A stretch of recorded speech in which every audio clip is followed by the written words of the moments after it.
สบายดีพี่น้องสวัสดีค่ะพี่น้องจ้ามื้อนี้ก็มาพบพ่อกับซ่องบ่าวดอนสาวตุกอีกคือเก่าเด้อมื้อนี้ก็มาพอกันอยู่ในห้องโถงคือเก่าเนาะพี่น้องเนาะคือเพิ่งจะพากันกินข้าวกินน้ำแล้วเนาะพี่น้องเนาะแล้วอาหารแรงมื้อนี้ก็คือแกงจีหล่อใส่ผักคะหรือใส่ผักสะอมเนาะพี่น้องเนาะคือเป็นอาหารที่เมนูที่แซ่บเนาะพี่น้องเนาะเป็นเมนูที่มักเมนูหนึ่งของสาวตุกเนาะพี่น้องเนาะซึ่งแบบว่ากินยำแรงๆเนาะพี่น้องเนาะสดน้ำร้อนๆนะมีแฮงเนาะพี่น้องเนาะคือมื้อนี้ก็พากันไปให้ไปนาเนาะพี่น้องเนาะคือบ่าวดอนเพิ่นตั้งมื้อเนี้ยเพิ่นตั้งใจจะไปขับรถนั่นแหละพี่น้องแต่ว่ารถเพิ่นน่ะบ่มีเที่ยวเนาะเพิ่นก็เลยกลับมาแล้วก็ชวนสตุกน่ะไปนาเพิ่นว่าอยากกินแมงกิโลเพิ่นอยากไปหาขุดแมงกิโลเนาะพี่น้องเนาะก็เลยพากันไปเนาะพี่น้องไปแล้วก็เพิ่นก็สมเพิ่นอยากอะไรพี่น้องไปแล้วก็ให้สตุกน่ะอยู่เถียงกับลูกเนาะพี่น้องเนาะเพิ่นก็ไปหาขุดน่ะประมาณชั่วโมงหนึ่งเนาะพี่น้องเนาะมาค่อนข้างได้หลายเนาะพี่น้องได้130กว่าโตเนาะพี่น้องเนาะคือแบบว่าช่วงนี้ก็กิโลก็ค่อนข้างหลายเนาะพี่น้องเนาะเพราะว่าขุดไอ้ขุดไข่เดียวบ่ฮู้ว่าสตุกบ่ฮู้ว่าอยู่ที่ประเทศไทยเอิ้นว่าหยังเนาะพี่น้องเนาะแต่ว่าอยู่ที่ประเทศลาวน่ะเอิ้นว่าไข่เนาะพี่น้องเนาะไข่กิโลนะพี่น้องคือแบบว่าขุดไข่เดียวน่ะได้ตั้ง2-3โตนะพี่น้องก็เลยได้หลายไวเนาะพี่น้องเนาะก็เลยพากันมาแกงใส่ผักคะกินตอนแลงเนาะพี่น้องเนาะ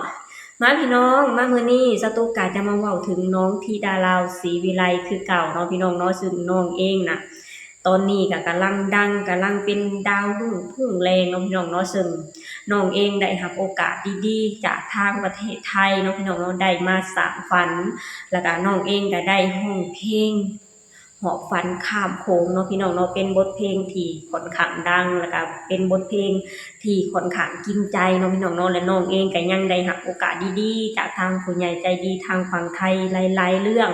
หลายๆอย่างเนาะพี่น้องเนาะไหนจะเป็นการร้องเพลงขึ้นเวทีไหนจะเป็นการได้รับโอกาสดีๆจากทางครูเพลงหลายๆท่านเนาะพี่น้องเนาะโดยเฉพาะทางพ่อครูศรีวิไลแล้วล่าสุดก็คือทางพ่อดาวบ้านดอนเนาะพี่น้องเนาะซึ่งเพิ่นเองก็ได้มอบเพลงให้กับน้องธิดาลาวน่ะถึง5เพลงเนาะพี่น้องเนาะซึ่งเป็นการโชคดีเป็นการโชคดีอย่างหนึ่งแล้วก็เป็นการโชคดีที่หาสิ่งที่มาเปรียบบ่ได้สำหรับเด็กน้อยลาวคนนี้อายุแค่11ปีเนาะพี่น้องเนาะซึ่งน้องเองน่ะได้รับโอกาสดีๆนี่หลายอย่างเนาะพี่น้องเนาะสตุกต้องขอขอบคุณทางประเทศไทยแล้วก็ทางครูศรีวิไลที่ฮักแล้วก็เอ็นดูน้องเนาะพี่น้องเนาะพาให้น้องน่ะมาโด่งดังถึงขนาดนี้เนาะพี่น้องเนาะแล้วก็ทางผู้ใหญ่ทางฝั่งไทยก็ฮักแล้วก็เอ็นดูน้องเนาะพี่น้องเนาะคือที่ผ่านมาก็มีผลงานหลายอย่างเนาะพี่น้องเนาะไหนจะเป็นการร้องเพลงหรือจะเป็นการขึ้นเวทีหรือไปร้องเพลงอยู่ที่งานบวชสามเณร63รูปนั่นก็เป็นงานที่ยิ่งใหญ่แล้วก็เป็นงานที่ค่อนข้างมีเกียรติเนาะพี่น้องเนาะซึ่งคนลาวหลายๆคนน่ะก็ติดตามน้องอยู่ตลอดเวลาโดยเฉพาะสาวตูบเนาะพี่น้องเนาะซึ่งสาวตูบเห็นแล้วสาวตูบก็ดีใจแล้วก็ซาบซึ้งใจที่ทางคนไทยน่ะฮักแล้วก็เอ็นดูน้องถึงขนาดนี้เนาะพี่น้องเนาะซึ่งสาวตูบเชื่อได้เลยว่า FC ฝั่งไทยก็ฮักแล้วก็เอ็นดูน้องรอเบิ่งผลงานน้องอยู่ตลอดเวลาติดตามน้องอยู่ตลอดเวลาเนาะพี่น้องเนาะซึ่งน้องเองเป็นเด็กที่โชคดีที่ได้รับความฮักความเอ็นดูจากทางพ่อๆแม่ๆ FC ฝั่งไทยค่อนข้างหลายเนาะพี่น้องเนาะสตุกคิดแล้วสตุกก็ดีใจเนาะพี่น้องเนาะคือที่ผ่านมาน่ะน้องได้รับโอกาสหลายๆอย่างเฮาก็ได้รู้ได้เห็นกันมาเนาะพี่น้องเนาะซึ่งเป็นเรื่องที่น่ายินดีเนาะพี่น้องเนาะคือทุกเรื่องราวที่น้องเองได้รับโอกาสดีๆน่ะคนลาวหลายๆคนก็ดีใจแล้วก็ซาบซึ้งใจในน้ำใจเนาะพี่น้องเนาะพอ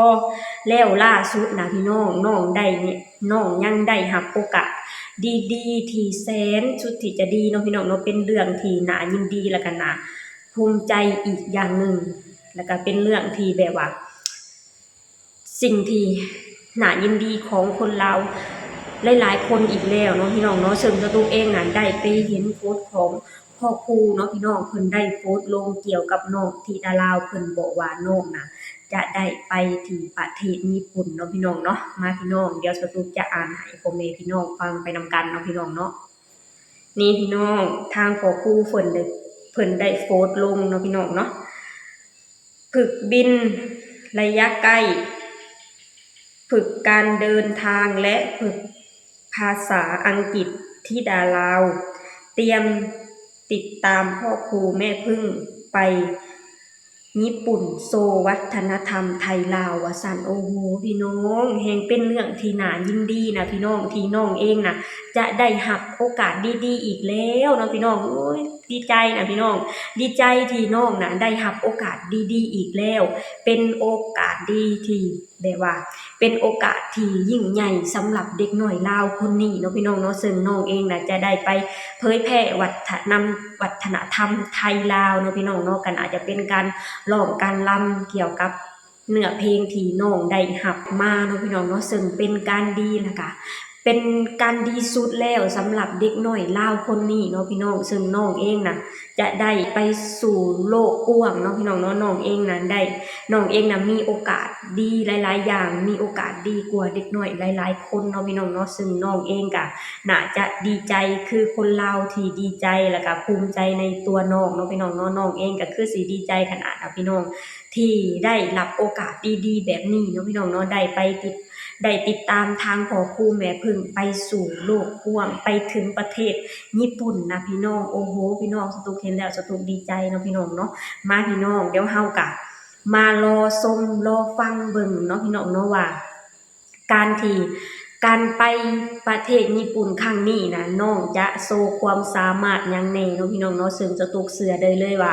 น้องนะจะได้รับโอกาสดีๆขึ้นไปร้องเพลงอย่างแน่นอนเนาะพี่น้องเนาะเพราะว่าน้องเองก็เป็นเด็กที่เก่งแล้วก็เฮาก็มาเบิ่งกันไปว่าการที่น้องได้ไปประเทศญี่ปุ่นนี้น้องจะได้โชว์ศักยภาพของน้องแบบใดเนาะพี่น้องเนาะเฮามาร่วม